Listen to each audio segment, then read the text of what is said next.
Greetings, everybody. Welcome to the Wednesday, August 14th, 2019 episode of Free Webinar Wednesdays. This is Eric Cook with WSI Digital, where we work with businesses and organizations, helping them better understand and leverage the power of the internet. That's our old tagline, but I think it's also still a pretty good one. Otherwise, we help customers connect and engage with their customers online. You can learn more about us and all the fun stuff we get to do here at WSI online at www.poweredbywsi.com. Today's show is obviously brought to you by WSI. I have another face of WSI available for us today who is joining us on the webinar. We're going to talk a little bit about some Facebook stuff. Madison Barner, but before we officially welcome her to the show, I want to remind you today's show and all shows are recorded and made available out at freewebinarwednesdays.com. If you have questions, comments, thoughts, and you're joining us live, please feel free to use the chat functionality for your GoToWebinar, your little control panel on the right-hand side of your screen. We'd love to hear from you. We love the live interaction, and because it's live, you get to listen to me sometimes make little verbal blunders and other sorts of little mistakes. But you know what? That just means that it's a human on the other end and it's not a perfect little robot. So with that being said, I've got Madison Barner, who is the newest member of our team. Maddie has been with us boy, I don't even remember. It feels like years, but I know it's not been that way. So she is a college student of the millennial generation, so teaching this old dog some new tricks along the way, but goes to school, entering her senior year, loves the whole digital, and just really excited to have her as part of the team. So without me just continuing to ramble on, Maddie, say hello to everybody out there in the world of Free Webinar Wednesdays. Yes, hi. It's so good to finally be on after working on this for so long. But a little background on me. Like Eric said, I am a senior right now at Xavier University, so down in Cincinnati, Ohio. So I'm pursuing a major in marketing with a focus in digital marketing, and I also have a minor in the Spanish language, so a little different, but I promise I won't switch languages on you. So I know how to ask for a beer and where the bathroom is in Spanish, but that's about the extent of my Espanol, so please try to keep that foreign language to a minimum. What we're going to talk about today, Eric gave me the opportunity to go to the Facebook Boost Your Business conference here in Cincinnati, and I was able to talk with the presenter afterwards and kind of get more information of what I could share with you all today. So, I have a couple of key points that I think I want to dive into. So before we jump right in, a couple of things. I'm sure everybody on the whole planet, at least in Free Webinar Wednesday world, pretty much knows Facebook.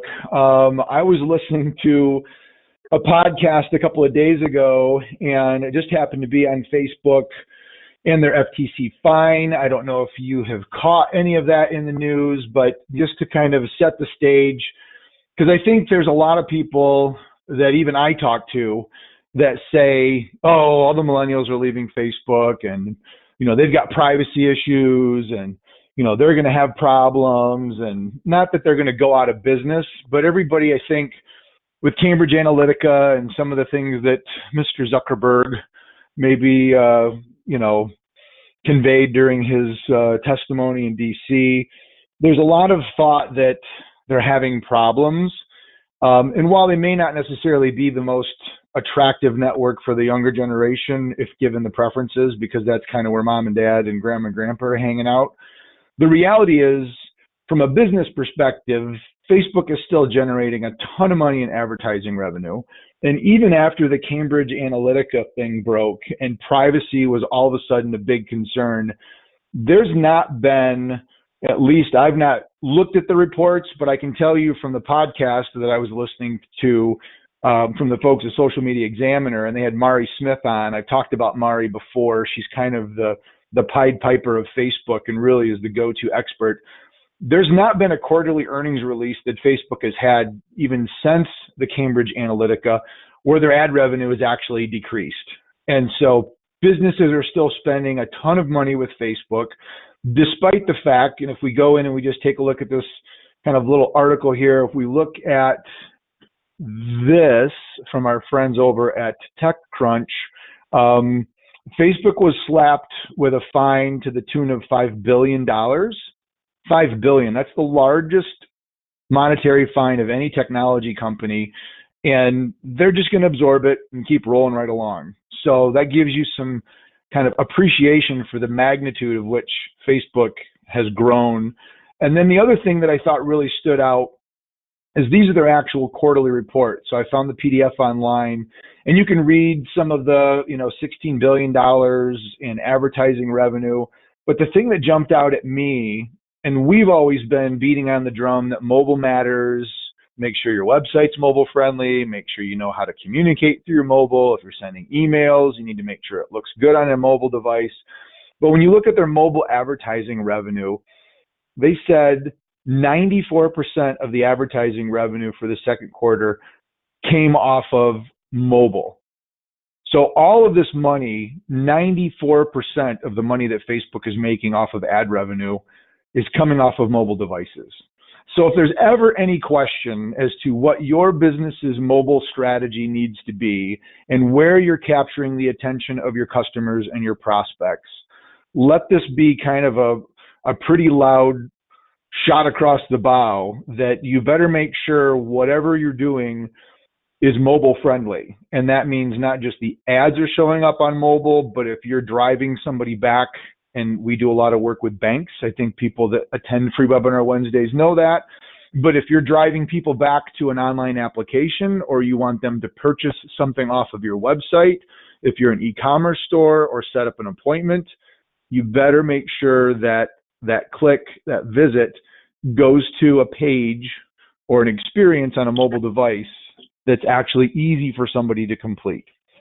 So I just wanted to get on my soapbox a little bit before I gave you the full microphone, Maddie, and we kind of walk through some of the stuff that you pulled out of your Facebook event. But certainly to kind of frame today's conversation, kind of a pretty big deal. So, I don't know if that surprises people, but I was actually shocked at that 94% mobile ad revenue. I had no idea that it was that skewed to the mobile device.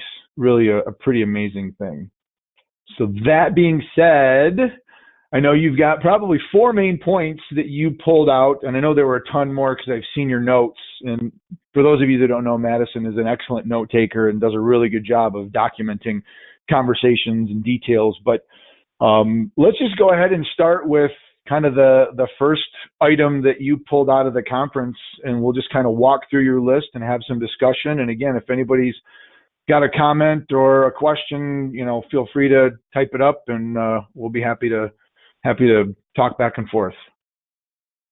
Yeah. Okay. Yeah. And kind of going off of what you just said, a lot of what I pulled is all based off of mobile. So I'll share a couple of apps that you can get in order to, track different things within the mobile site. So with that said, so the first kind of kickoff of the conference, we started with video content creation, and we talked 2 weeks ago when we had Ellie on about video content creation through a different platform. But Facebook actually just launched this new feature called autoplay. And what I found really interesting about this is, so autoplay is when you're scrolling on your feed or, on your Instagram feed as well, your videos will automatically play, and you don't have to click them to play, but they don't have audio included. So if you want audio, you have to click. So what they kind of emphasized to all of us was audio is an extra feature. So you are given, maybe 10 to 15 seconds to hook your audience in order to view your video. And if you are solely reliant on audio to sell your message, no one's going to understand, and they're just going to keep scrolling to that, video of a cat playing with a ball. So I thought that was, really interesting. So even if that's, words on the screen or just really compelling images, it's just, take that extra step and kind of eliminate audio as, a sense of reliance. And so with that audio feature, they talked about Facebook Live, and I brought this up to Eric, as something we could do on our team as well. And it's growing immensely. I know I, follow a couple people who do it daily, weekly, and it's very constant. So like we do with Free Webinar Wednesday, you need to tell your audience, I'm going on Wednesday at 1 o'clock. So that they have a constant that they can hold on to. And they said that it needs to be at least 10 or more minutes. And you need to work on the engagement with your audience. So it's kind of a parallel to what Eric says here is, if you write in the chat and you have a question, really engage with those people and call them out, shout out, thank you for watching, kind of just to grasp on and let them know, like, they're being heard, thank you for listening, things like that. And, from video content creation, I was going to dive into content analytics. But Eric, if you have anything more on the video, feel free to jump in. Sure. So I will tell you, and I think I talked a little bit, Facebook has an annual developers conference that they call F8. And in that conference, they announce some of their main areas that they see a lot of attention. And I think you'll probably get to stories as well, if I'm not mistaken, because I know that was an area that Facebook did a little R&D on Snapchat. And by R&D, I mean rip off and duplicate, and brought some of that capability into their Instagram platform. But as it relates to video, they really talked a lot about live, pulling people into the moment. I'll tell you, since we've kind of announced Jeff's retirement and looking at kind of the future of Free Webinar Wednesdays, one of the things that I've been toying about internally is maybe continuing the webinar format, but then maybe doing a live simulcast on the Free Webinar Wednesdays Facebook page, or maybe blending it in with our Powered by WSI, since we're now the title sponsor of Free Webinar Wednesdays. So there's maybe some options there that we can use, but I've always enjoyed the interaction from a live webinar. I know that's made it difficult to have these consistently, but I think that's kind of added some personality to the webinar that we've done here, just on Free Webinar Wednesdays. The thing that kind of was a surprise to me is normally when you say video, you want them to be short and concise and to the point. And what they're finding with live video, like Madison said, is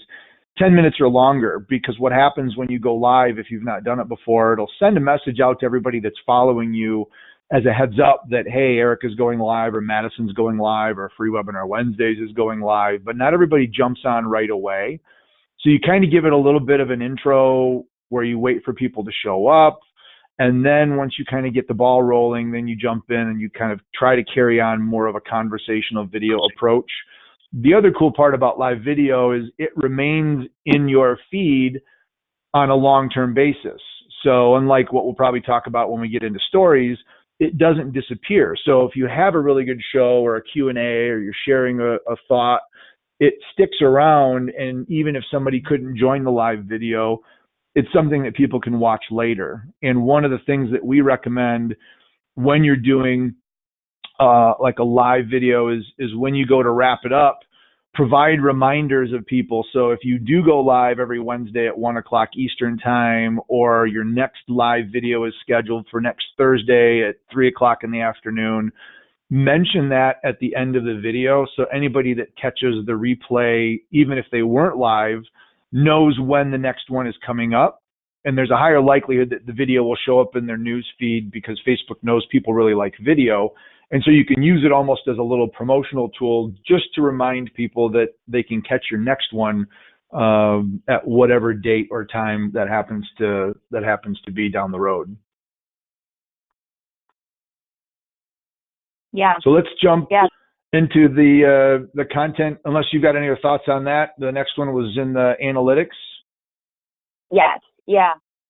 So diving into content analytics, so as a little precursor, the conference was kind of more emphasized more towards small businesses. So how to gain exposure and, how to put yourself out there.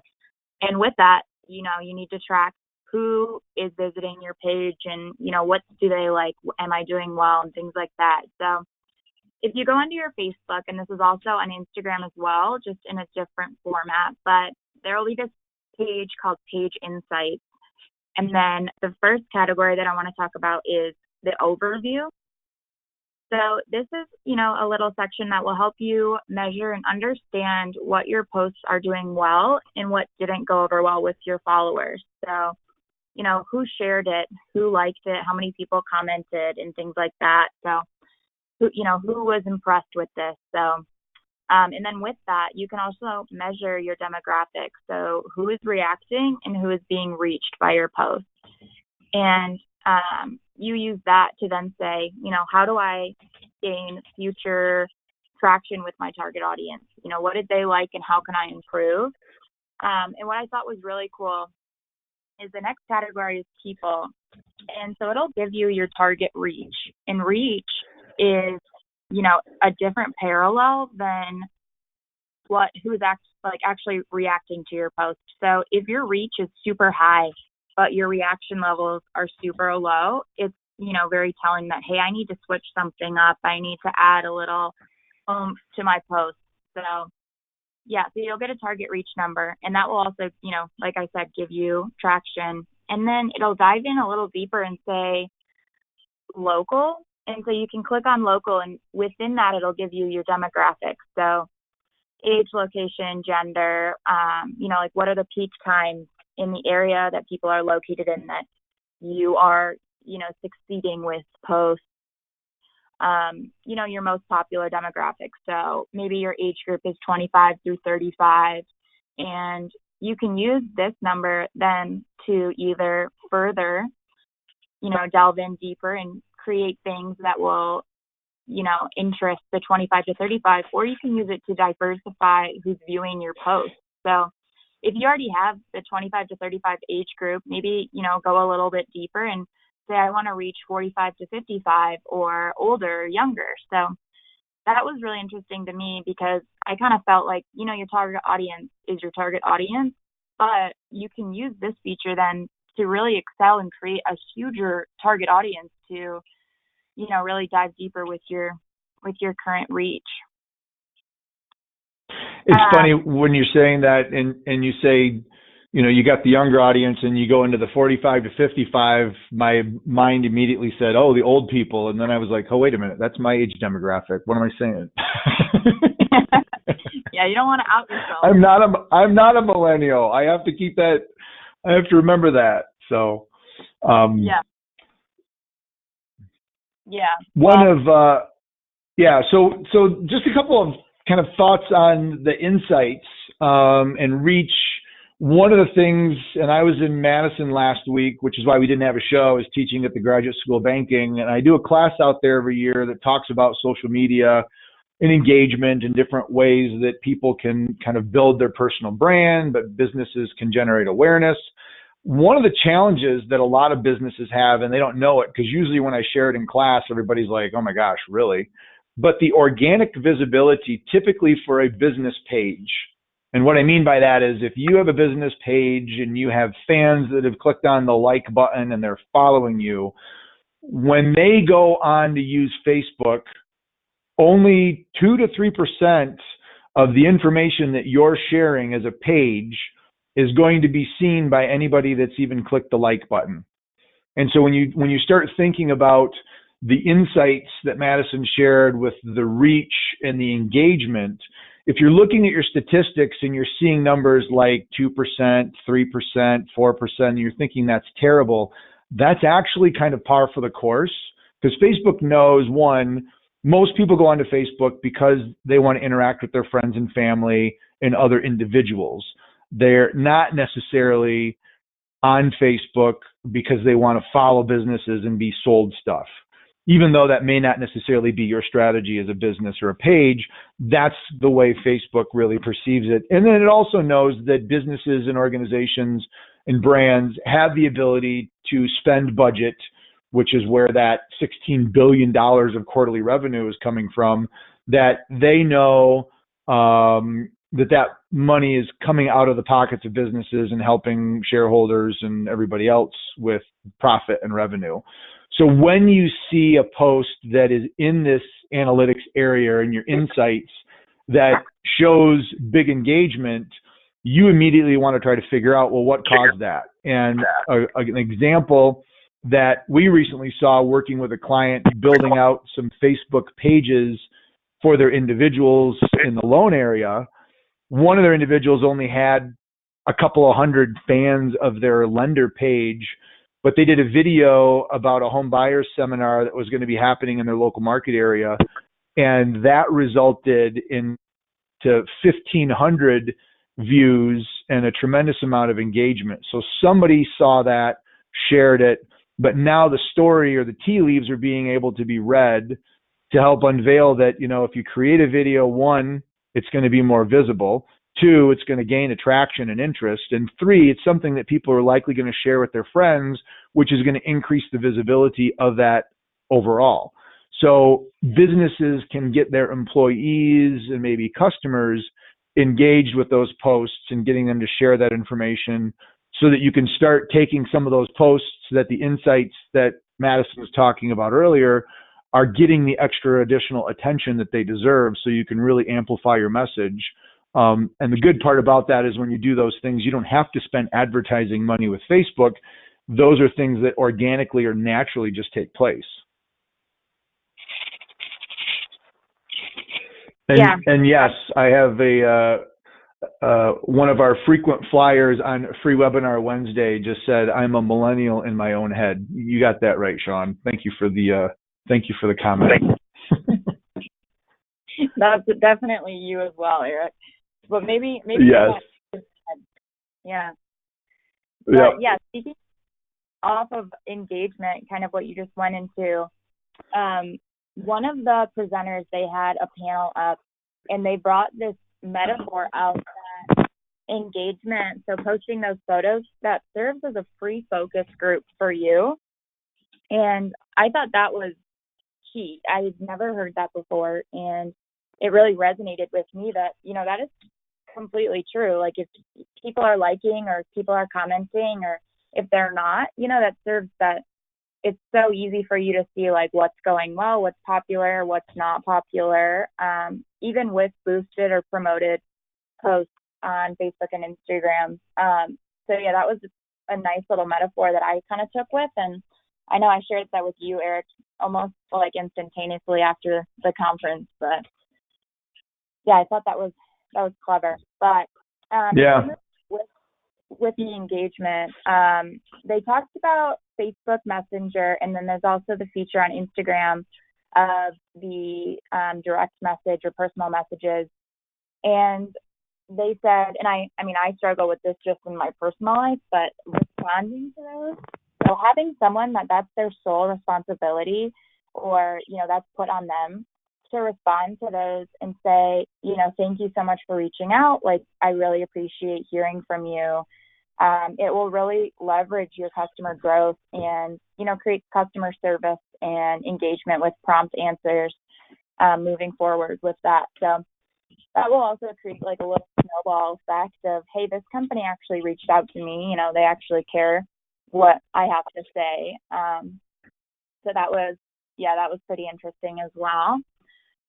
And then I guess going into Instagram stories, like Eric mentioned previously, Facebook also has stories as well. I know Instagram is popular with the stories as of right now, but who knows, maybe that'll switch. But they said, so if you're trying to gain or grow your business on social media or just gain exposure, you need to be posting either once a day or a couple times a week, but also you need to be using the stories because like Eric said, they're 24 hours, so they are going to disappear. And it's kind of just a little like push like, hey, I'm still here, or if I didn't post today, hey, like, check this out. And then within that, you can also use different tools. So I know there's a poll, so you can say like, hey, how does my page look right now? Vote good or bad, or even just to ask like, what are you doing this weekend? And people can type in, and then you can share their responses. So it's kind of another way to reach out and really connect with your audience. And you can also look on the page insights to see, when's the best time to post those. But in my personal opinion, I think, as many as you can is, the best. And as they are 24 hours, you can now have the ability on your Instagram to post a story, and then you go to your archive, which is on the app as well. And then you can save those as a highlight. So, if you are a realtor and you are showing houses, and, that would be actually a really smart idea that I just thought of, but on like Facebook Live or Instagram Live. And if you, take a video of what you're doing, the whole process, and then you could save that to a highlight. So people can go back and click through and say, okay, yes, this is what I want, or I want to go back here. And then once I view this, I can, reach out to them. So that was, that was really interesting, because I know the highlights are fairly new on Instagram, and my assumption would be that they're going to come to Facebook as well. But It's just another way, to reach out. Yeah.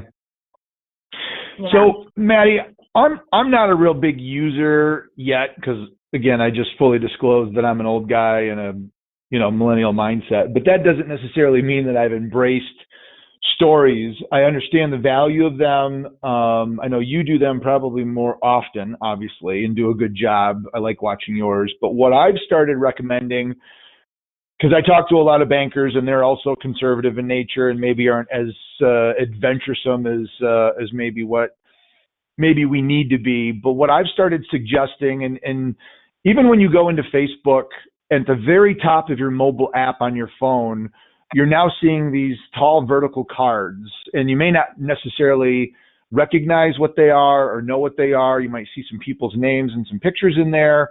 That's where stories are. And one of the usual things about the F8 conference is they rolled out the mobile app updates on Facebook like the day of F8, when Facebook came out and said stories matter, this concept of disappearing content or ethereal content, which is really what Snapchat was known for.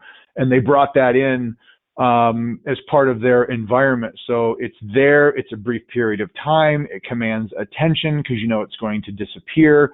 What I've been encouraging people to do is, even if you're not comfortable jumping in and starting to create stories and adding stickers and hover overs and polling votes and what do you thinks, start clicking on those stories and watching what your friends or maybe other businesses are starting to do, just to give you some ideas and some inspiration of what's being done. And if you're on Instagram, do the exact same thing. Click on the profile pictures at the top, see who is posting stories and what they're telling you and what they're sharing. And that could give you some inspiration and some ideas. Every once in a while, I'll throw some stuff in there, but I'm not nearly doing it at the magnitude at which it's recommended if you really want to see a bump. But just start exploring and browsing and just watching some things. And certainly if you come across some really cool ones, let me know, because we're always looking for examples on our end. Or if you're listening live and you're doing some cool stories, let us know and we'll check those out after the show. But just seeing what other people are doing and kicking it around is probably a good place to start, just getting familiar with what the concept of a story is and how those are positioned differently than just standard posts on the wall or status updates or those sorts of things. Yeah, I definitely agree with you. It gives you, a little competitive edge too. If you're doing stories and say your biggest competitor isn't, I think that would be huge. Yep, absolutely. So cool. Let's see. What's next on your list of little Facebook goodies? Oh, we did have a question. What was the official name of the conference that you attended? I know it was in Cincinnati and it's Facebook, but I couldn't remember if there was a specific name to it. Yeah, so it's called Facebook Boost Your Business. Facebook Boost Your Business. Gotcha. Okay. Yep. Thank you very much. Yeah, and I know they're doing a bunch. It wasn't just in Cincinnati; it's all over. So they are Yep. traveling. But yeah, okay. So the The next Facebook Roadshow. Yeah, right. I was like, how do I get on? But I want on that train. yeah. So the next thing on my list is what I kind of talked about previously was the app that you can get. And this is for both Facebook and Instagram. So there's an app called Ads Manager. And this is with a business profile. So within Ads Manager, there's an ads create tool. So this will help you, create your ads. It will give you, some templates. And it'll also help you with what we talked about of tracking your posts, what's been successful. And then what I didn't know, but I thought was really interesting, is it'll give you different categories of motivation for the ad. So what do you want out of this ad? So there's, brand awareness, you can gain exposure, traffic, and lead generation. And then if you dive a little bit deeper into, lead generation, it'll give you advanced targeting. So that's where you can decide, demographics, interests, behavior, or location, and kind of see, who is your audience right now. If you don't necessarily know your target audience, this is a good way to understand, what should it be, or, how am I doing? And then with the audience sector, you have your custom audience, and then a new feature is you can create a lookalike audience. So this is going to target new customers that mirror your old or current customer base. So, they'll look just like your current e-commerce client base. And you can even segment that into in-person, potential, or just e-commerce spending. But that gives you, another opportunity to reach out to different groups of people that are, have the same interests or same demographics and behavior of your current customer base. So that your posts would potentially, go over well with them as well. So I thought that was really interesting. And I know a lot of people at the conference too had never heard of that before, which it's been on there for quite some time. So yeah, those were the couple different apps that I saw that really, needed attention to gain, exposure and brand awareness, and really take Facebook in what they offer to the fullest. So yeah, Eric, I don't know if you have any experience. I mean, I'm sure you do with that, if you want to speak on that, but that was... Well, I think...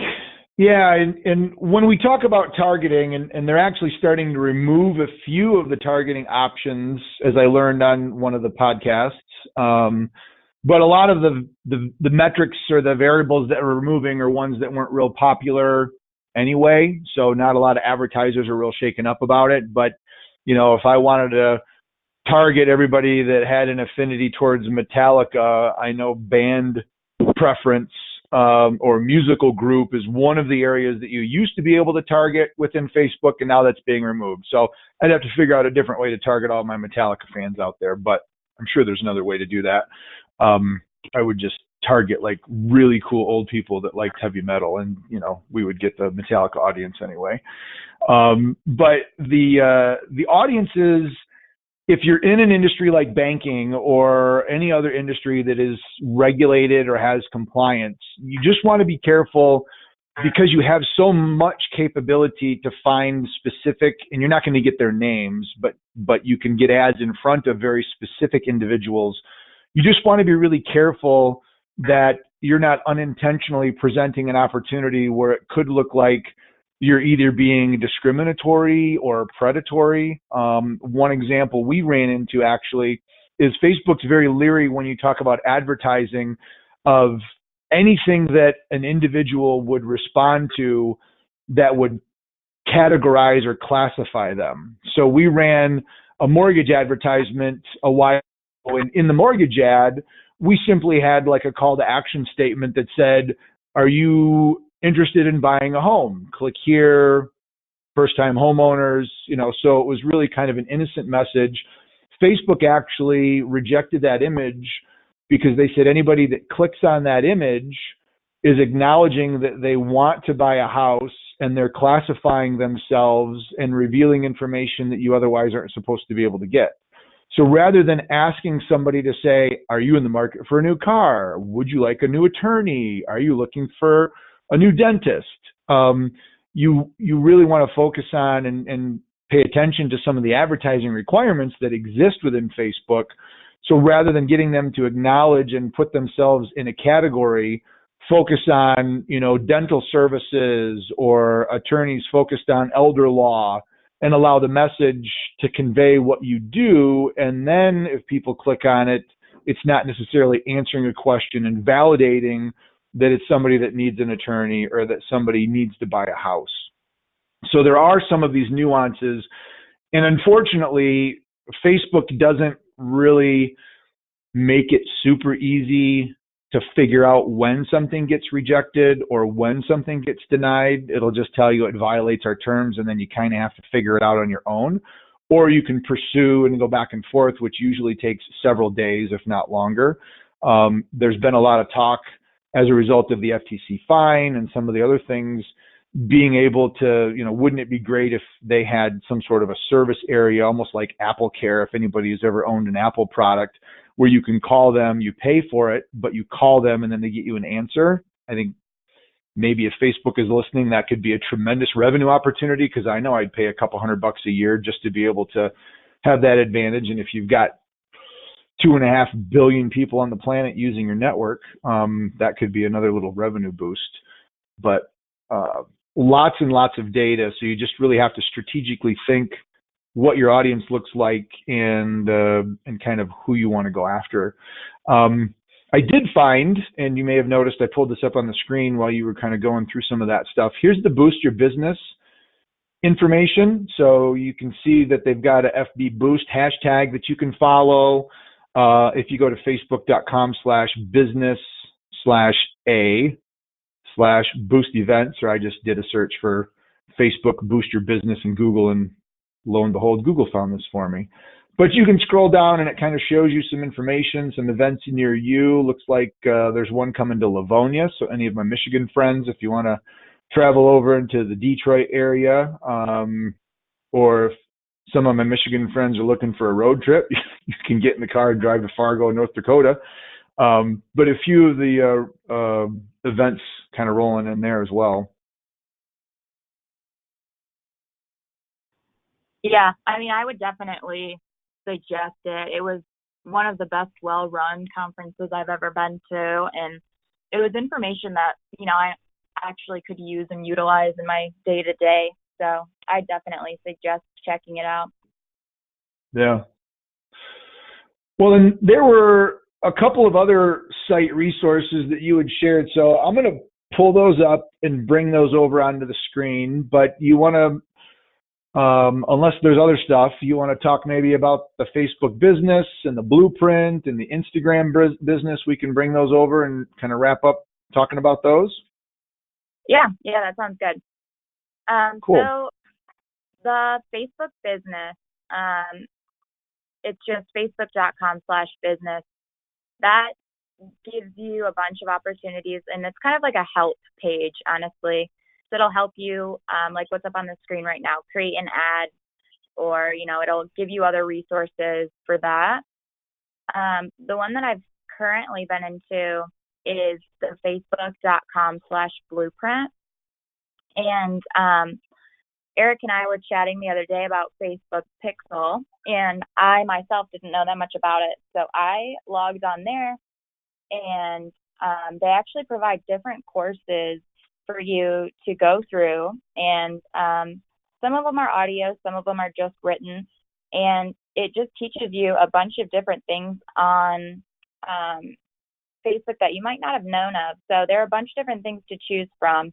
And the courses are free. You don't have to have a business profile or anything. And you can just go through, and it was really helpful for me to understand and then be able to relay that information to the client. So that one was really cool, and I had no idea about that one. And then there's this other one, unless you have something to add on that one.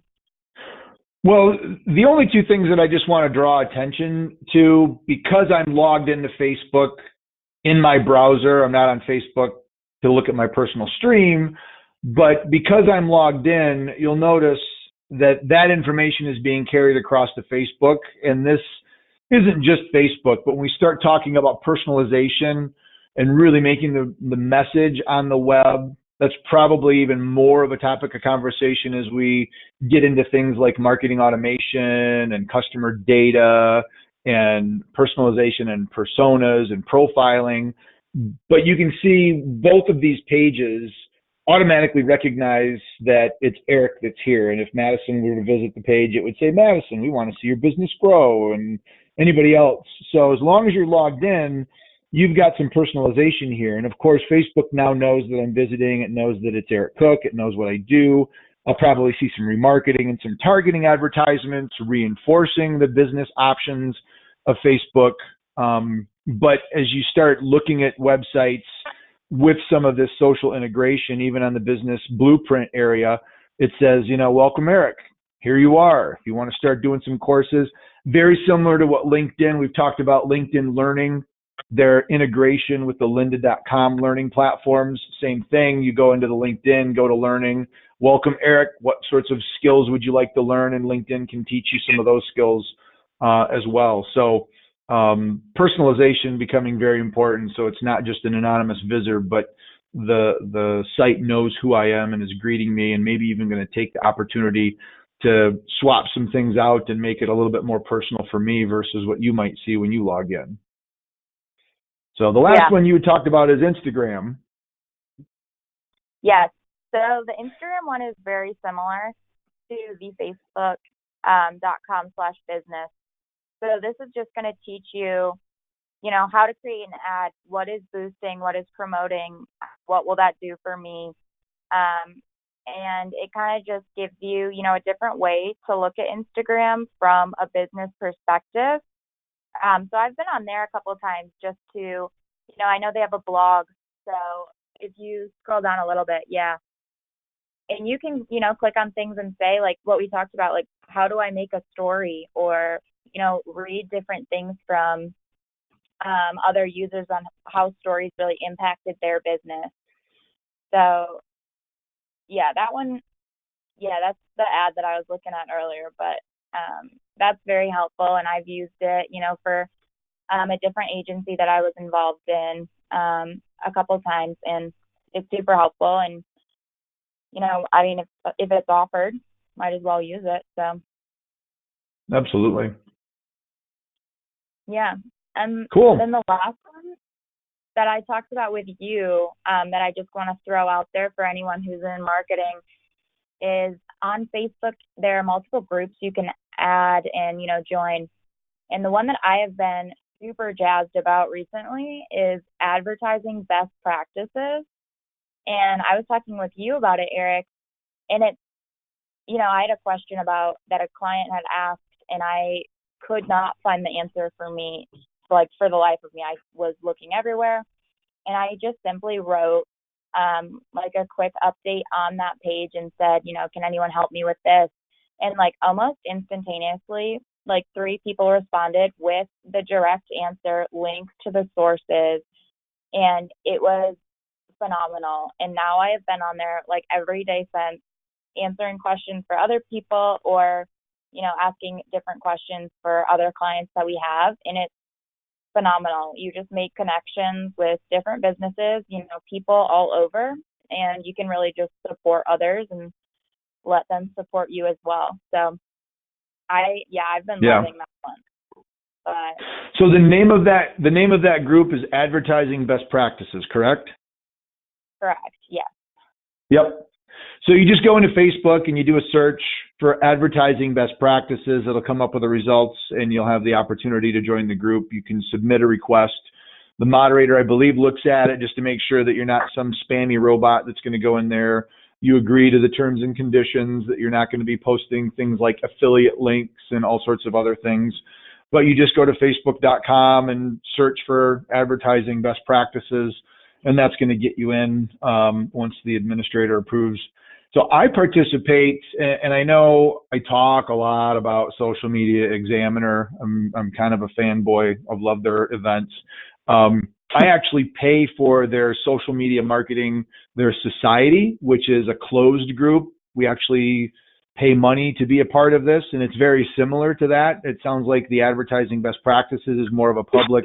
You don't have to pay, which is even better because it's free and it doesn't cost you $300 a year. But I'll do that as well. I'll hop in to that kind of social media community, and I'll post a question. And if I can't get an answer from Facebook, which usually is the case because their customer service and FAQs are notoriously vague and not real easy to follow, I'll go into that platform and I'll post a question about anything social media related, and, you know, very quickly get a response, build relationships with people.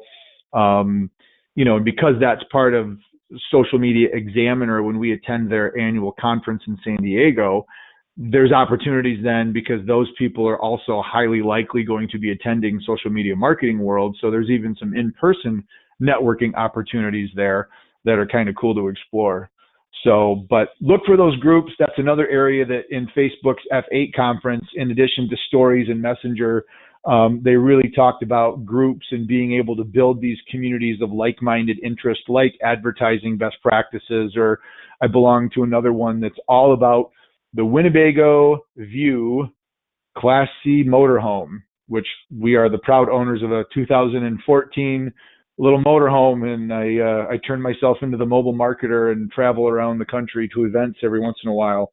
But there's a group that I belong to that's all RV people. And if I ever have a question about why something is making a strange noise, or what somebody did with batteries, or who's installed solar panels on their roof, there's just an almost limitless amount of information that group is willing to share, because everybody's in there because of a passion that they share, which is really pretty cool.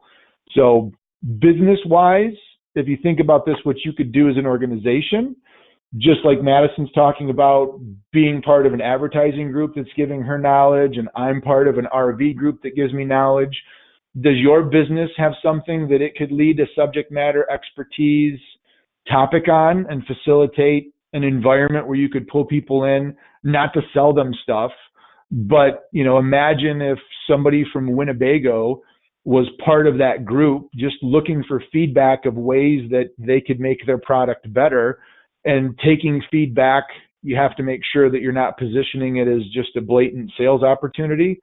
But imagine if, you know, offering feedback or advice or tips, there's tremendous opportunity to build relationships there. Maybe sometime down the road, we're looking to expand capabilities and we don't know something. Madison might be able to find somebody in that advertising best practices group that might be interested in a partnership, or vice versa. Somebody wants to work in the banking space, doesn't have expertise, and Maddie builds a relationship and they give us an opportunity. So certainly some business opportunities that you want to make sure that you're at least open to exploring as you kind of go through some of that networking. So awesome stuff. This has been really, really good. Any other kind of closing thoughts or parting words that you would like to share? Depart your wisdom upon us before we end the show. You know, I would just say, like, really dive into social media. It's growing, and we talk about it probably every week on Free Webinar Wednesday. But, you know, really take advantage of what they're offering you, and a lot of it's free. So, you know, take advantage of that, grow your business, and yeah, I hope what we shared today will benefit you and you can kind of run with it. And yeah, just thank you for having me on. I've had a blast. Cool. Sounds good.